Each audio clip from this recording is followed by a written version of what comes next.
Good evening, everyone, and welcome to the podcast. I've got a very special guest with me, Mordechai Reuben. Mordechai Reuben, how are you today? Very good, thank you, Leon. And you've got a very special story. You're one of the Papua New Guinea's, PNG's only Jews. Tell us a little bit about your story. My stories began 20-something years ago, 25 years ago, in Papua New Guinea with my mother.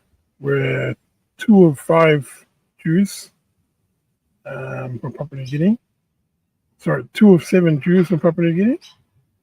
And she had a dream, and in a dream she saw a Jewish person, and she'd never seen what a Jewish man. I'd never seen what a Jewish man looks like, but in a dream she was told to do Aliyah, and it's very interesting because the name of a village is called Aliyah. So, just for our audience, Aliyah means it literally means ascend, but it also refers to going to Israel, immigrating to Israel, to the Holy Land. Go on, sorry. So she asked a few people, and she asked this guy who was this Christian pastor, and he said, "You know, your ancestors will be in Israel." Since then, she had a strong connection with the Jewish people and with Israel, and we actually migrated to Australia 25 years ago to travel to Israel.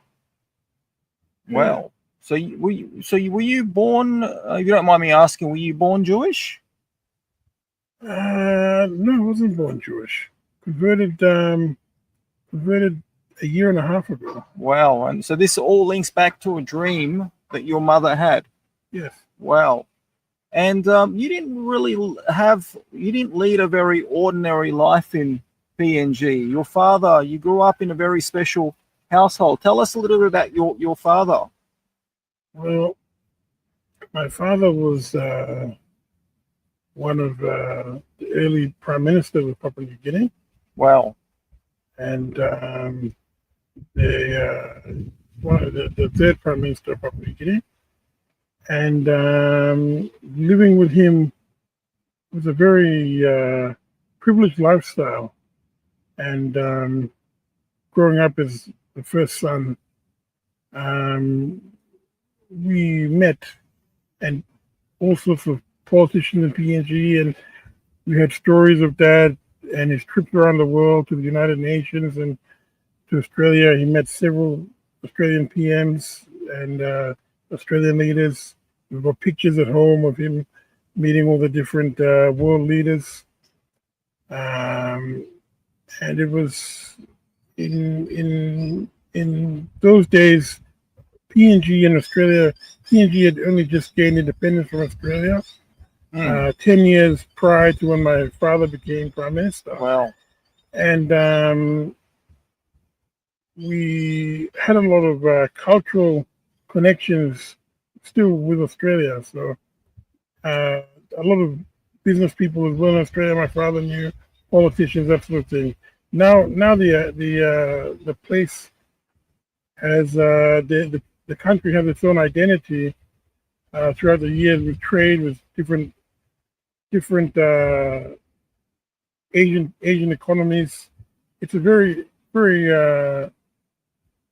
different place to what it was 50-something years ago, and 40 years ago when my father was in politics.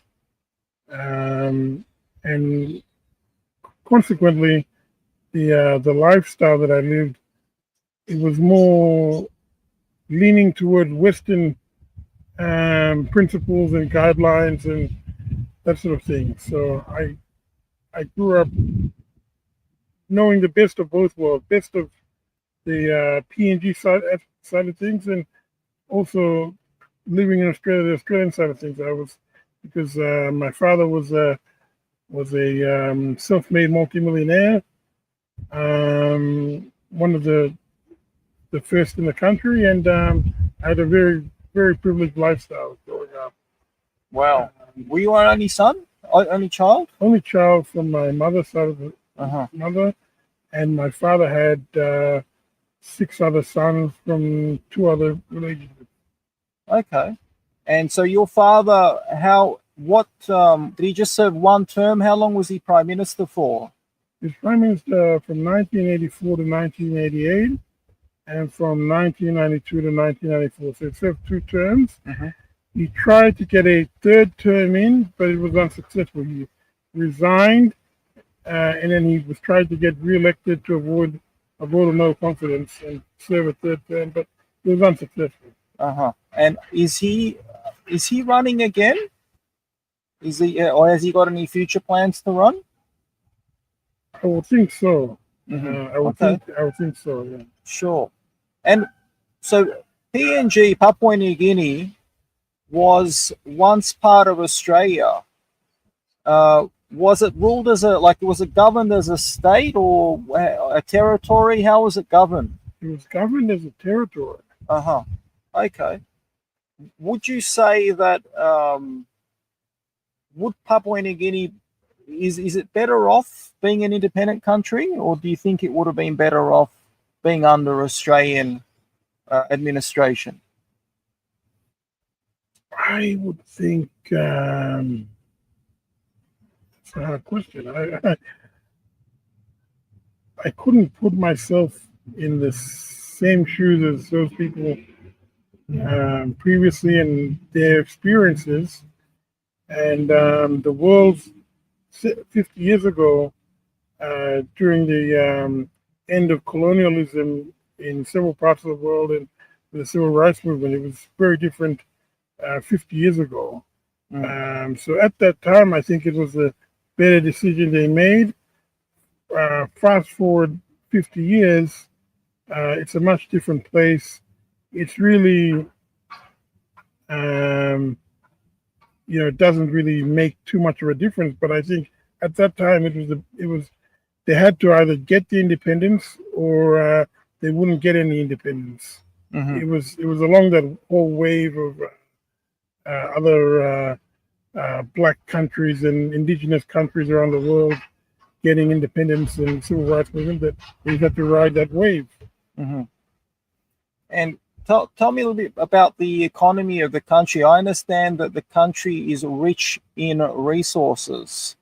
Is it distributed equally? Well, maybe equally is probably a bit of a loaded word, but what's the situation like there in society in general? I mean, are people there generally, the average person, are they benefiting from the resources there, or is it a country that's being exploited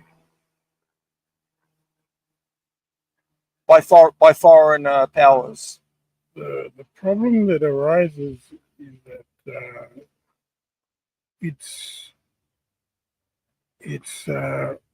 well, first of all, it's people live in villages and communities, so most of the population is in the villages. It's only a handful out of the general population that earn good wages in the city, that work in high-paid jobs in the government or in private sector. And they have a system where they share resources and share money to their relatives. The average education rate is very low. I think 90% of them are illiterate. Wow. I would say there's a small minority of people that are illiterate. Also, a lot of the population are younger people, and their education system has lagged as well, because if the education was higher, they would get better jobs, they could migrate overseas, that sort of thing. It's lagged.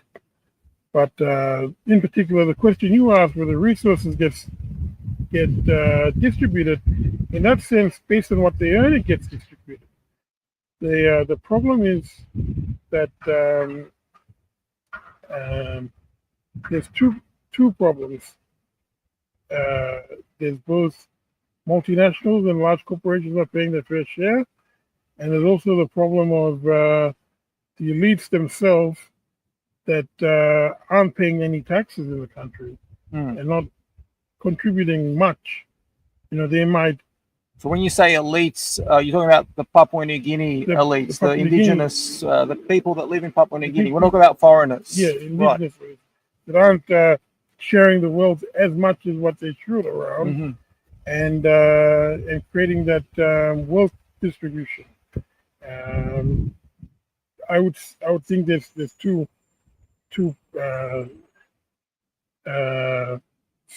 problems that arise in this situation. Mm. And so most people, 90% of the people there are illiterate. 90%. Wow. And does that also translate to living in poverty? So the majority of these people, they all live below the poverty line as well? Yes, they do. Wow. Yes, they do. Yeah. Is there food shortages for these people? No food shortages because they're all subsistence farmer, but in a dollar term, they be living below the poverty line. Wow. And what's the ethnic makeup of Papua New Guinea? Ethnic makeup, there's over 800 or 900 ethnic groups.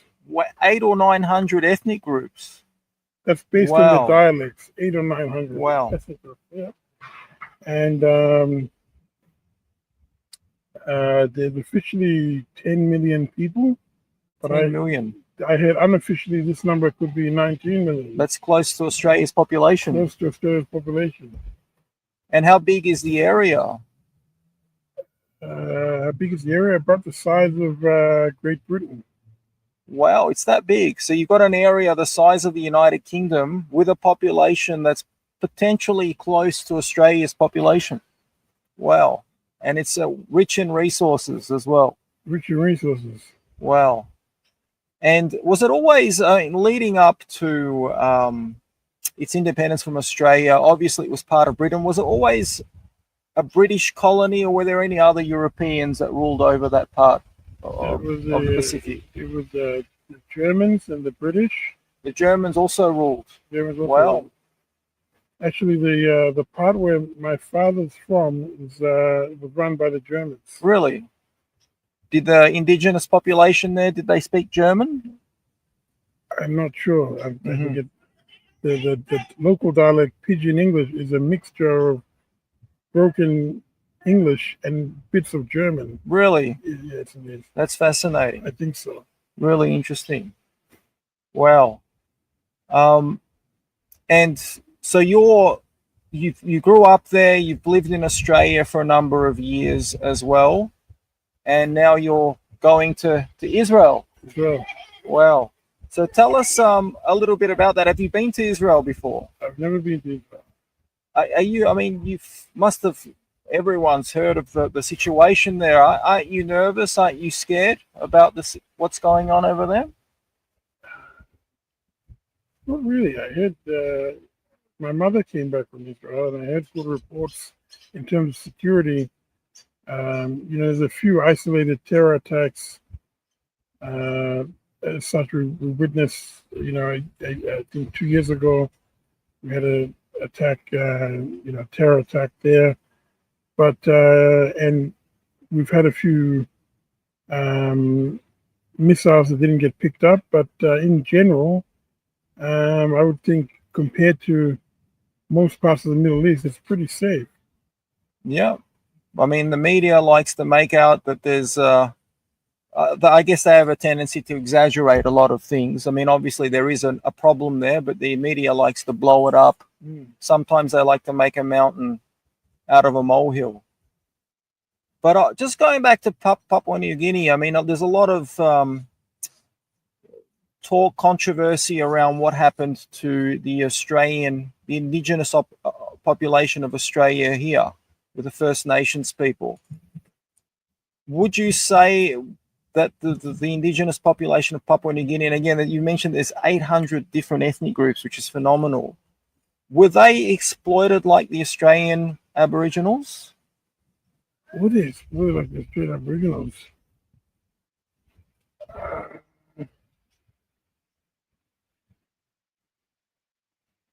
I would think if they had if they lived in a built-up environment developed as Australia is, they would understand more. They would understand that indeed that they may have been or were getting exploited. Considering the environment and the living standard that they had at the time in PNG in the 70s and before that, they wouldn't have known any difference. So one person may have viewed maybe, yes, they're getting exploited, but to the villager, they didn't even have a concept of money. Mm. So like they used to trade in shells and pigs, and it's hard to deduce whether they were from a Western standard. Yes, they were. From a PNG standard, whether they felt that they were being exploited, it's hard to say whether they were being exploited. What about, I mean, what's the general consensus though on the ground in Papua New Guinea? Are there people there, I guess, in the cities that feel that they've been exploited, that they're, that they want compensation, or? It's mixed, because there's some people there that complain, that think they got independence too early. That's interesting. Yeah, there's some people there that think it would be better if Australia was still in control, up till the 90s. Right. And there's some people that think no, they should have got independence that when everyone else gained independence, because they were indeed being exploited. So it's tough. Tough question. Yeah. What do you think about the situation here in Australia? You've lived here for about 8 years. What are your thoughts on how the Indigenous population has been treated here? And we also had the recent voice referendum. Well, I lived in Melbourne for 8 years, sorry, but in Australia, like 20 years. Wow. I would think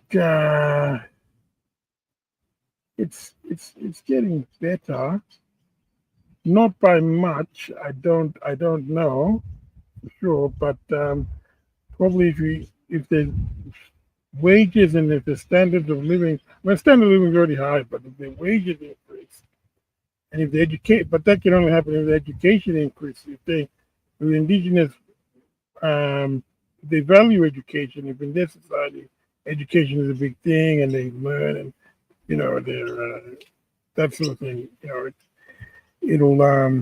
It should translate into more opportunities. It's not like they have a lack of opportunities in this country. In other developed countries, it's all in Western countries. But it's definitely much better than what it was I'd say in the 70s, in the 80s. It's better. I don't know how the voice. I have no idea the details of the voice, but I think definitely there should be more Indigenous representation in Parliament. But I don't know exactly regarding the voice. I didn't know the details of the inner workings of it, so I can't comment on how that would work. Have you been following what's been occurring in Alice Springs with the high crime rate and? Alice Springs, yeah. There was a town there. I heard that as soon as it goes dark, people are told to live inside, not to come outside. Curfew. Have a curfew time. Undeclared curfew, unofficial curfew. I heard that. That blows my mind, especially for Australia. I don't know. Have you got that is unusual even for Australia. I mean, Alice Springs is like an island. There's certain parts of Northern Territory that are almost like they're separated from the rest of the country. But do you have high crime rate in Papua New Guinea? Very high. It's, really? One of the when I coming from PNG, and living in Port Moresby, it's one of the world's most dangerous cities. You're kidding me. And then I come down to Melbourne and live in Melbourne, and it's like the world's top 5 livable city. It's a huge disparity. Wow.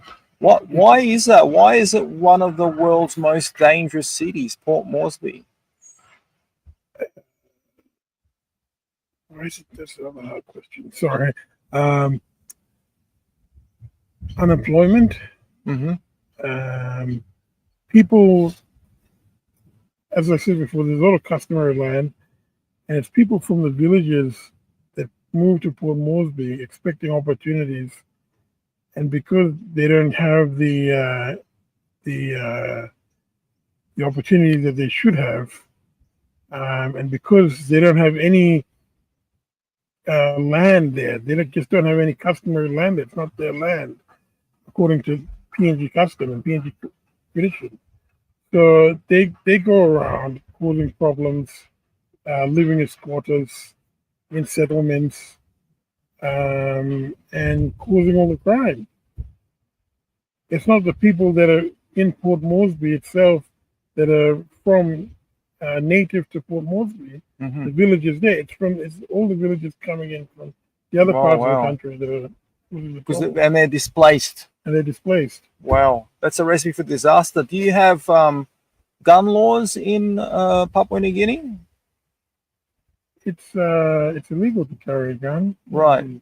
So do you have armed gangs? But there are armed gangs. Right. There's a lot. That's what I was going to next. Say.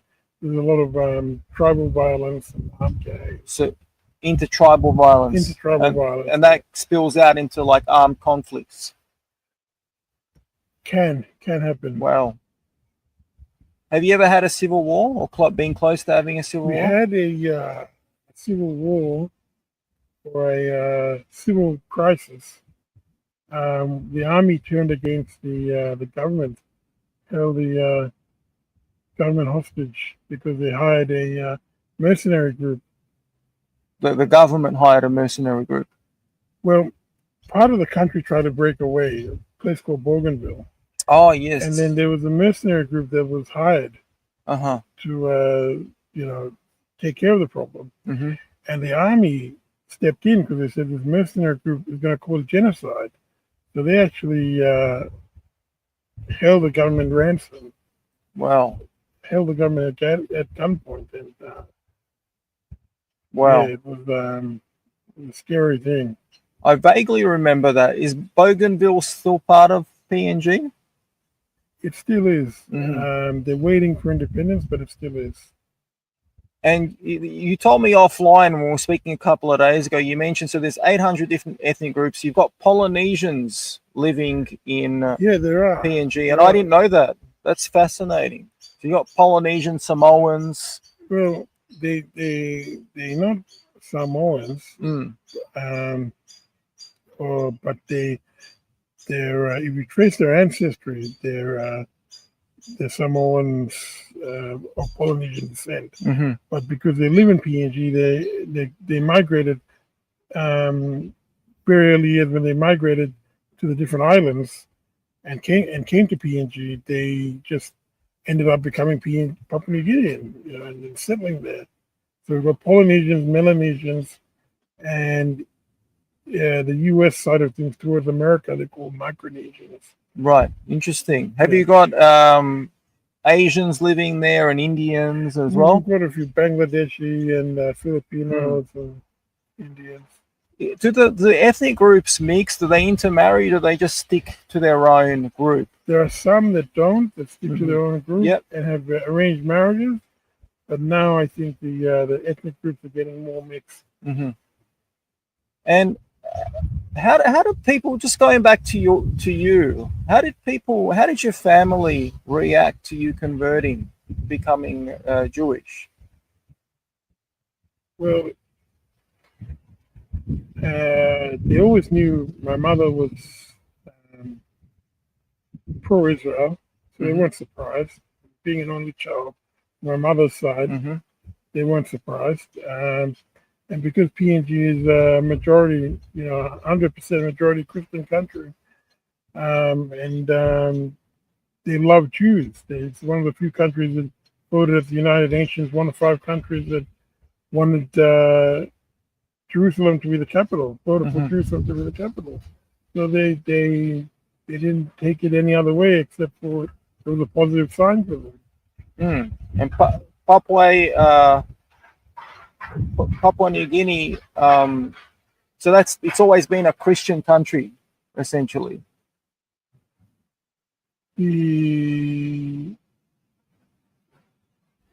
or is there a They had ethnic, they had tribalistic religions, like tribalistic deities that they used to worship. Pre discovery by the Europeans and pre-independence, they had a lot of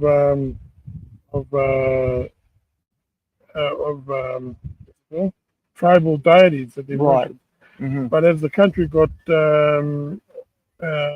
gained independence and through the years, he said the churches there have been very critical in spreading things like running water and charity and things like that. Through the church's influence, they've sort of spread throughout the entire country and converted the entire country, even in the most remote part of the villages, to Christianity. So it's a recently introduced religion, Christianity, and I think the Pope was up there middle of last year, and he said the same thing on the Vatican website. So Christianity is recently introduced. And you mentioned that Germany was the first country to colonize PNG, so probably would have been through German missionaries. Probably initially. German Interesting, very fascinating. Is there anything else that you'd like to share with our audience?